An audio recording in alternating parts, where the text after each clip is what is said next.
Buenas tardes, sean bienvenidos a Visor por Dentro, su programa de cortometrajes, que este mes de mayo dedica sus 3 últimas emisiones a algunas de las figuras prominentes escogidas por los realizadores del canal Encuentro y de la Universidad Pedagógica Argentina para la serie Maestros de América Latina, dirigida por Erwin Lusternberg, con un equipo de especialistas del medio audiovisual y la selección de expertos donde se destacan doctores en educación, historia, antropología y pedagogía que han estudiado la vida y aportes de estos grandes educadores que tienen el elemento común de haber sido además personas relevantes en la cultura, la literatura y todos han dejado importantes libros publicados que siguen siendo referentes tanto de las letras como del magisterio. Hoy les proponemos el dedicado a la chilena universal, Lucila Godoy Alcayaga, quien no se conoce con este nombre, sino con el escogido por ella, o sea, Gabriela Mistral. Ella escribía versos desde los 13 años y continuó haciéndolo toda su vida, aunque no solo fue poeta, sino escritora de otros géneros y periodista, y principalmente una maestra luchadora por conseguir la educación pública obligatoria para todos los niños, con prioridad en el ámbito rural, donde imperaba el analfabetismo. También fue una militante por la igualdad de los derechos de las mujeres. Si tomamos en cuenta que nació en 1889, entonces fue una joven que desarrolló su trabajo de poeta, maestra y feminista desde principios del siglo XX, cuando la lucha por algunos derechos de las mujeres ya eran una realidad en Europa. Y al ser ella de origen muy humilde y además mestiza, sabía lo que era la discriminación, pues todo le costaba más trabajo, como estudiar magisterio y llegar a publicar. De hecho, su primer libro editado fue el poemario Desolación en 1922 y se debió al esfuerzo y generosidad de un grupo de maestros de Nueva York que reunieron de su exiguo salario para pagarlo. Y deben haber sido muy entendidos en letras, pues hasta hoy el texto se reconoce como uno de los grandes libros de amor de la literatura americana. Ella estuvo en Cuba y tuvo una relación amistosa y de mutua admiración con Dulce María Loynaz, como cabía entre dos mujeres diferentes en su actuar, pero con una obra poética inmensa que le valiera a la chilena el primer premio Nobel de Literatura otorgado a un hispanoamericano y a la cubana el Cervantes de la lengua española.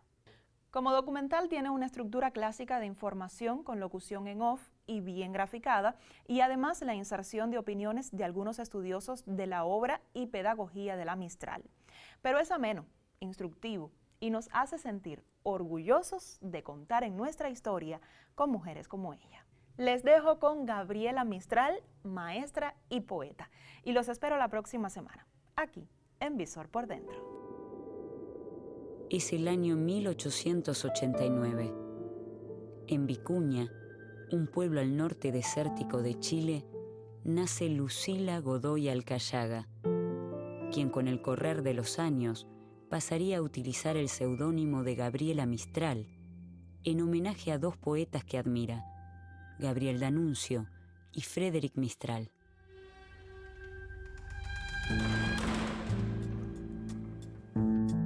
Su padre, maestro de escuela, la abandona cuando tiene 3 años.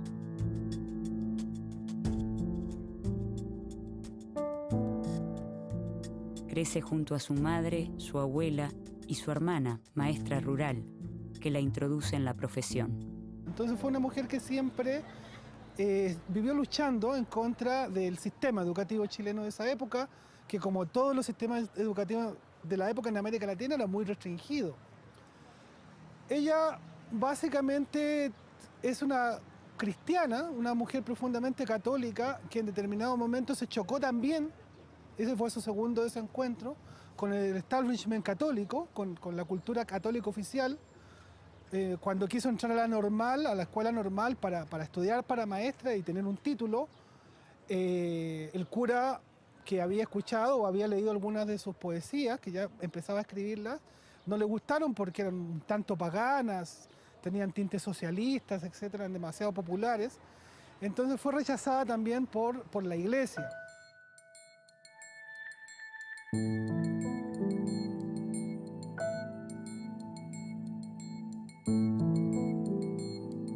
fue rechazada porque efectivamente la escuela de los años de principios del siglo XX era discriminadora, era racista, y Gabriela Mistral era una mestiza pobre en Vicuña. Eso caracteriza a Gabriela Mistral. Es originalísima como poeta por su autoformación y por una pedagogía natural de lo que serían pensar en los derechos del niño, en los derechos de cualquier ser humano.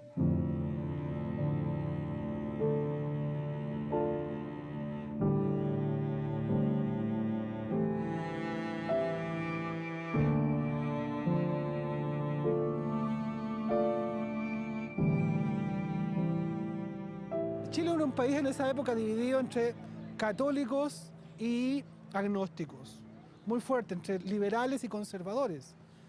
Y ella no encajaba en ninguna de esas dos culturas porque era católica, pero no era conservadora, y tenía aspectos liberales, pero no era liberal. Entonces, no encajaba en ningún lado, y la actividad cultural y política de esa época se polarizó mucho.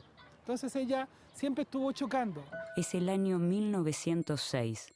Gabriela Mistral, con tan solo 13 años, escribe sus primeros poemas. A los 15 comienza a trabajar y estudiar para maestra. Colabora con los periódicos regionales y presenta posiciones cercanas al feminismo y al socialismo. Ese mismo año escribe en el periódico La Voz del Elqui un artículo que le genera problemas con la Iglesia. El texto se titula La instrucción de la mujer.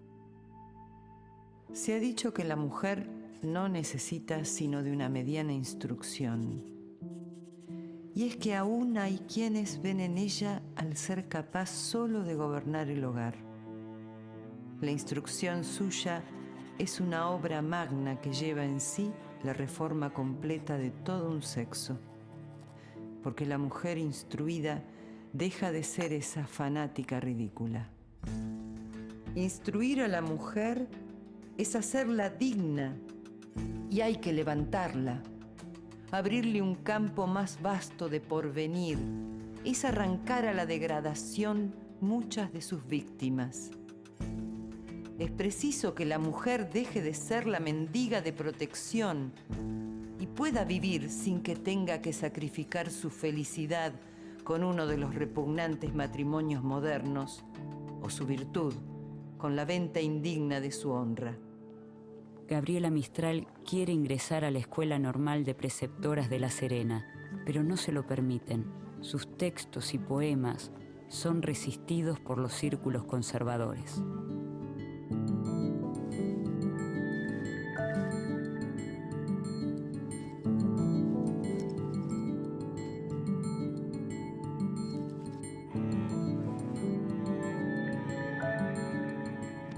Al llegar 1910, Gabriela, recién recibida de maestra, inicia su recorrido por los liceos de niñas del país.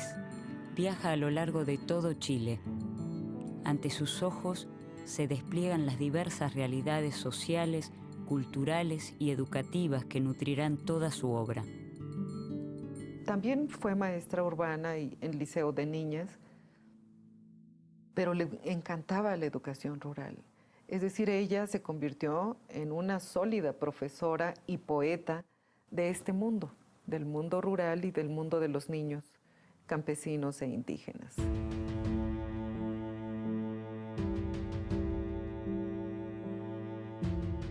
En un tiempo en que no se defendía a los indios, ella defiende a los indios. En un tiempo en que las mujeres rurales son vistas más bien prácticamente como instrumentos de trabajo. Ella habla de las mujeres rurales como seres humanos que deben leer, que deben ir a la escuela. Entonces ella llega a convertirse en una maestra que es a la par poeta, productora de una pedagogía diferente, en un ambiente chileno donde las maestras alemanas son las más valoradas, las mejor valoradas, y no una maestra mestiza como Gabriela, que además publicaba, era escritora cotidianamente en los diarios. Con eso complementaba sus ingresos. Y bueno, entre las rarezas de Gabriela Mistral, decide irse a ser maestra rural a la Patagonia. En Temuco, en la Patagonia, en estos lugares estuvo Gabriela Mistral.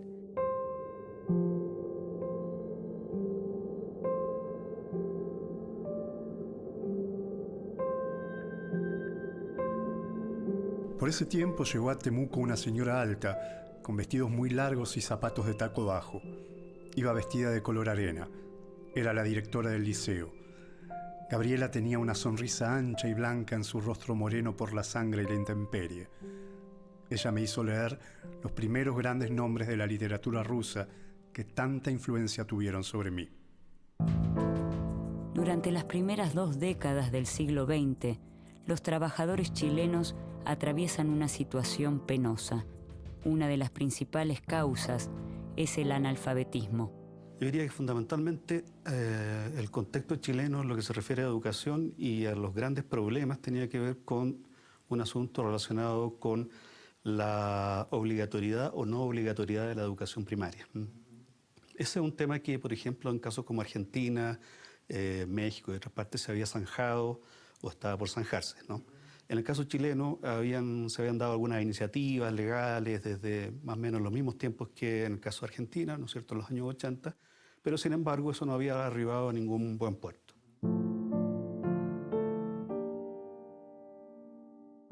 En 1920, las fuerzas populares y la clase media se unen y el senador por la Alianza Liberal, Arturo Alessandri, es elegido como presidente.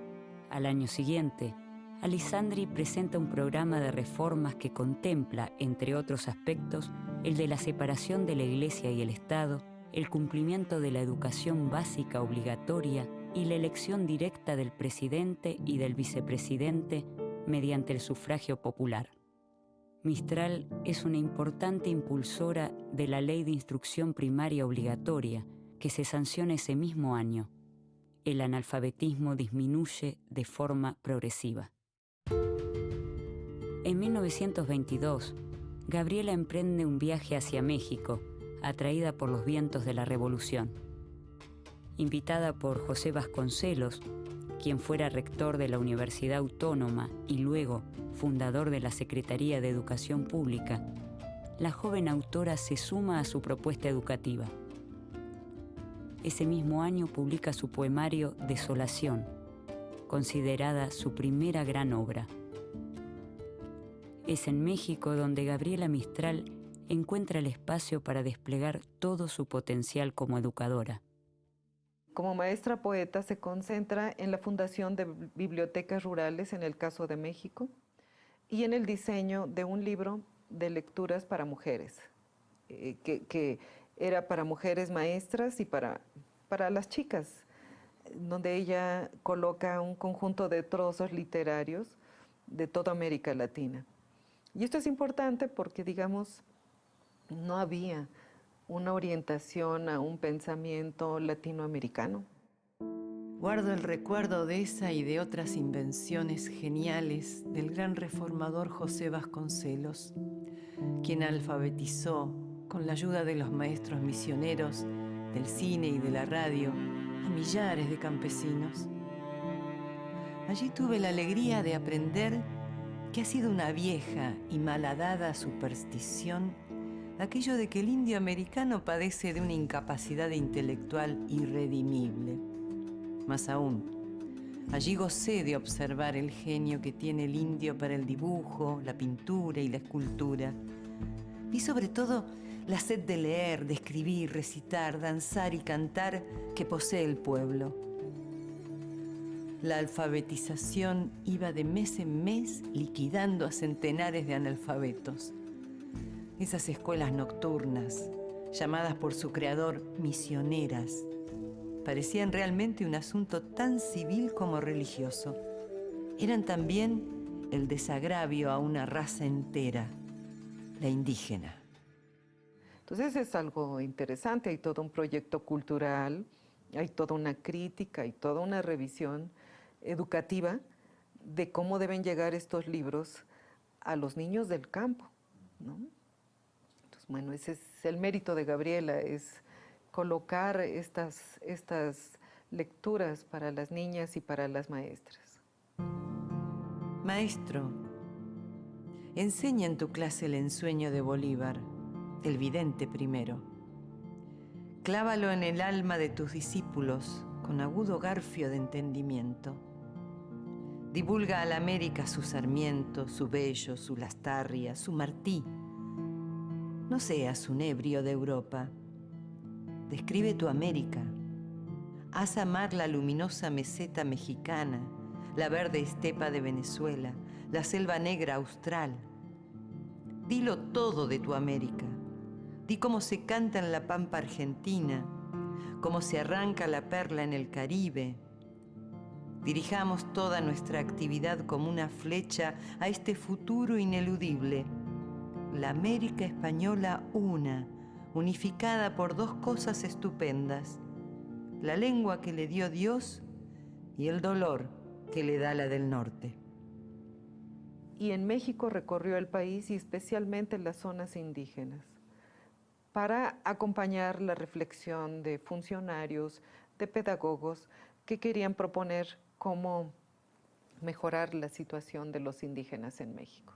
Entonces, bueno, estos son los indigenistas de la época.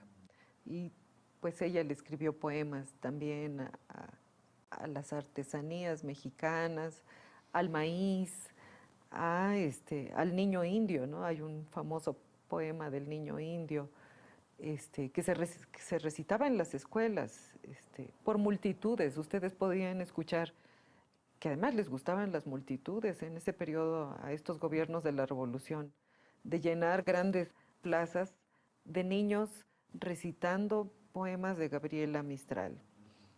Y Gabriela Mistral escribía y escribía en cada región que llegaba.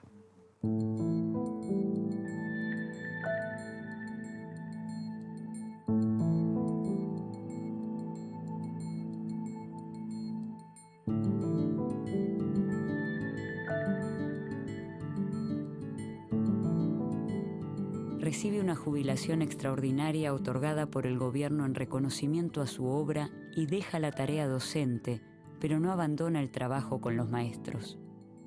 Entonces, está por un lado esa cara, la cara profesional, en la que ella tiene un interés muy fuerte por el problema político-educativo, y por otra parte está aquello que podríamos decir que traspasa, digamos, el problema de estar metida o no en la sala, y que es lo propiamente más pedagógico, en lo cual ella tiene un compromiso que va más allá claramente de su vida profesional, ¿no? En ese sentido, todo el tema de ella con la naturaleza del aprendizaje, con el sentido de la educación centrada en el niño, ¿no? Con la muy fuerte mezcla que ella hace de elementos del cristianismo, de la escuela nueva, de múltiples doctrinas, para terminar, ¿no es cierto?, en una especie como de propuesta muy espiritualista, latinoamericanista, ¿cierto?, de educación, ¿ya?, centrada en ideas tales como ternura, acompañamiento, misión, semejantes, ¿no? Y en todo eso, entonces, uno ve como dos Gabrielas, diría yo. Una que es propiamente la profesora y otra que es algo así como una, diríamos, intelectual interesada en la educación. En 1926, el Consejo de la Sociedad de las Naciones la designa para ocupar un importante cargo en el Consejo Administrativo del Instituto de Cinematografía Educativa, creado en Roma. Sus preocupaciones por el género femenino se hacen sentir en las altas esferas políticas, como ocurre en 1928, cuando Francia rechaza el voto femenino y Gabriela condena la decisión. Socialistas y radicales han nacido a la vida de combate electoral con la afirmación de la igualdad de los sexos en la boca. Pero un buen día fueron gobierno, como en Francia, y se les vino encima el pánico de perder el usufructo tan deleitoso siempre de la presa.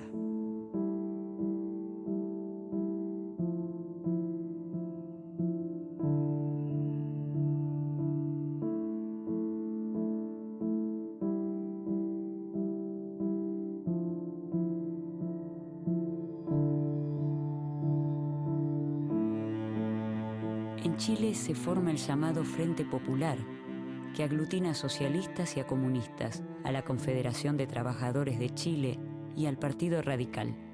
En 1938, su candidato y amigo personal de Gabriela, Pedro Aguirre Cerda, llega a la presidencia. Durante su gobierno se fomenta la educación, se crean escuelas y se propicia la apertura de trabajos para los profesores. Gabriela Mistral se afianza como pensadora de la educación y entra en debate con las posiciones positivistas y cientificistas. Gabriela Mistral sostiene que la educación de un país debiera estar basada en la propia realidad según sus necesidades, evitando la mera copia o imitación. Afirma que jamás debe hacer el maestro lo que el niño puede hacer por sí mismo. Es el año 1945 y Gabriela Mistral obtiene el Premio Nobel de Literatura. Una mujer latinoamericana con esta historia, como la de Gabriela, que recibe un premio Nobel porque recupera los usos del idioma de los campesinos, de las plazas, de las escuelas, de los maestros, de los indígenas.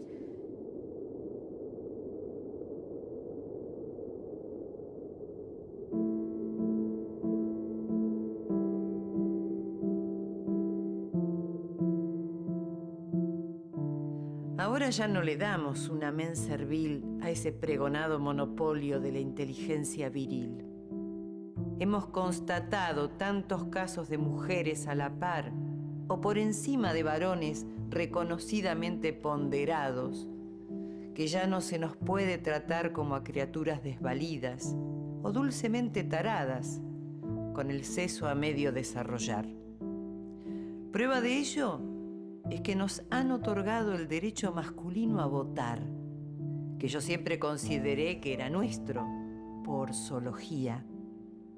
Pertrechadas en grande, iremos a las elecciones, no en mero papel de votantes, sino, además, de candidatas. Si votamos, pero solo por hombres, seguiremos relegadas. Codo a codo y en proa a una patria concebida como un hogar grande para sus hijos y los hijos de sus compañeras, las mujeres completarán la empresa política, en la cual falta más economía, mucha economía, acaso solo economía, porque nosotras partimos y llegamos de la tierra a la mesa, de lo tangible a lo factible, sin embriagarnos en teorías ni perdernos en dédalos de discusión ideológica. Por eso, algún día Chile elegirá a una mujer para la presidencia de la República. En 1953, Gabriela Mistral es cónsul en Nueva York y representa a Chile en la Asamblea de las Naciones Unidas. Unos años después, llegando al final de su vida, escribe el texto titulado Imagen y Palabra en la Educación. Toda la primera infancia nos aparece dotada de imaginación, pero son muchos los padres y los maestros que la desdeñan torpemente y hasta la combaten. Y cuando se dice a esos tapiados que la fantasía en su niño es un bien, que inventando él se cuenta historias a sí mismo y que algunas de estas historias suelen ser también el cuerpo infantil de los descubrimientos mayores, ¿dudan o no creen? Hay que decir otra cosa, Gabriela Mistral también era una gran comunicadora social. Iba a los pueblos y hablaba con la gente y lograba una comunicación casi mágica, casi inmediata.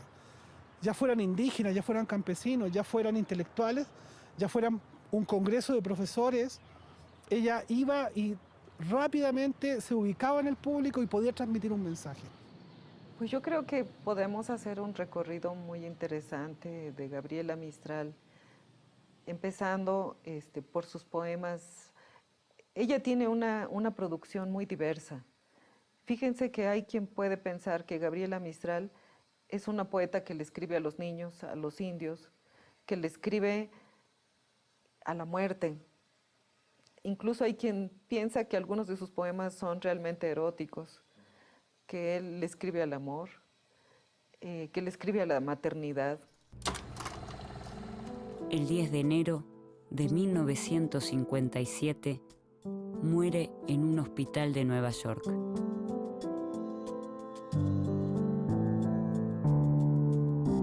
Sus restos son enterrados en Monte Grande, pueblo en la región de Coquimbo, en Chile. Según su testamento, dona los derechos de sus obras publicadas en América del Sur a los niños del mismo pueblo donde hoy descansan sus restos.